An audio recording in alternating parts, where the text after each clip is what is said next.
Good afternoon, everyone.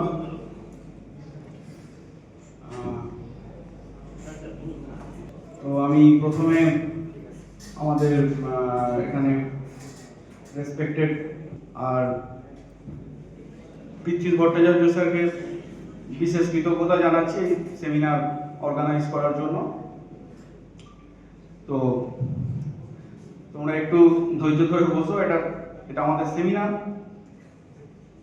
IIC institution innovation council তার তরফ থেকে ইনোভেশন, এন্টারপ্রেনারশিপ এগুলোর এনকারেজমেন্ট পারপাসে এই সেমিনার অর্গানাইজ হয়। তোমরা এর আগে পরিচিত এই সম্বন্ধে। তো সেমিনারের টপিক তোমরা দেখছো, আমি কিছু কথা তোমাদের বলবো, তোমরা একটু ধৈর্য ধরে শোনো। তোমরা এক্সাম দিয়েছো, একটু শোনো ধৈর্য ধরে, বেশিক্ষণ সময় লাগবে না। ইনোভেশন কাকে বলে এসব নিয়ে কিছু পড়াশোনার ব্যাপার আছে। তাতে ধরো ইনোভেশন, ইনভেনশন এগুলোর কি ডিফারেন্স, এগুলো নিয়ে আমাদের কিছু পড়াশোনার ব্যাপার আছে।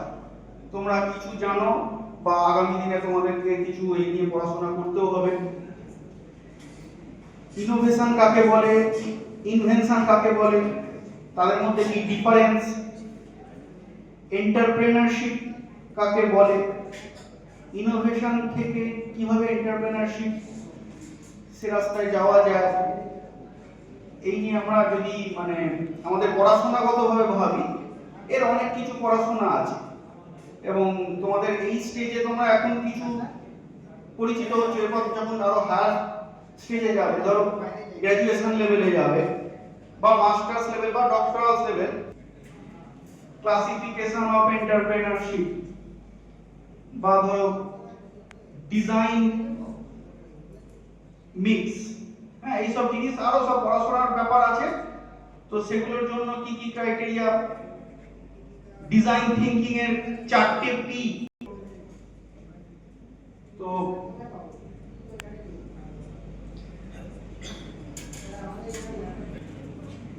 এটা সম্বন্ধে কিছু বই, একটা মহাত্মা গান্ধীর একটা বই পড়েছিলাম, যে the story of my experiments with truth, সত্যের সাথে আমার পরীক্ষা। তো সে বইটা তোমাদের কাছে যখন আমি পড়েছিলাম, তা আমার খুব ভালো লেগেছিল। মহাত্মা গান্ধী যিনি তার নিজের চিন্তা ভাবনা তিনি তার মতন করে লিখেছিলেন। তো তোমরা নিশ্চয়ই সেসব জিনিস, আমি তোমাদের অনুরোধ করবো যে আগামী দিনে যদি পড়ে থাকো ভালো, নইলে পড়ার চেষ্টা করো। তো সেটাতে আমি একটা ছোট গল্প তোমাদের বলি, আমার তখন ভালো লেগেছিল আর কি। যে ধরো দুই বন্ধু রাস্তায় দেখা হয়েছে, এবার এক বন্ধু সে ধরো কথা না বলে চলে গেল। এবার আরেক বন্ধু সে তখন ভাবতে বসলো যে ওই বন্ধু কেন আমার সাথে কথা বললো না,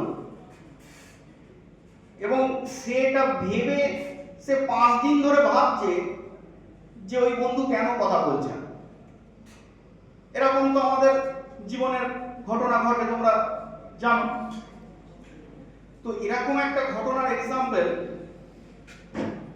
আমাদের মহাত্মা গান্ধী তিনি বলছেন যে আমাদের ভারতীয় সমাজে আমাদের যে যুব শক্তি, আমাদের যে জেনারেশন, তাদের মানসিক অবস্থার অ্যাকচুয়াল কি সিচুয়েশন সেটা বোঝানোর প্রয়োজনে এরকম কিছু এক্সাম্পল তিনি দিয়েছিলেন।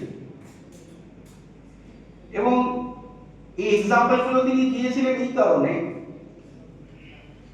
যে যে জাতি স্বাধীনতার কথা চিন্তা করছে, সে জাতির স্বাধীনতা পাওয়ার যোগ্যতা কতটুকু, স্বাধীনতা পাওয়ার যোগ্যতা কতটুকু। এবং দ্বিতীয় প্রশ্ন হচ্ছে স্বাধীনতা পেলে সেটা ধরে রাখার যোগ্যতা কতটুকু।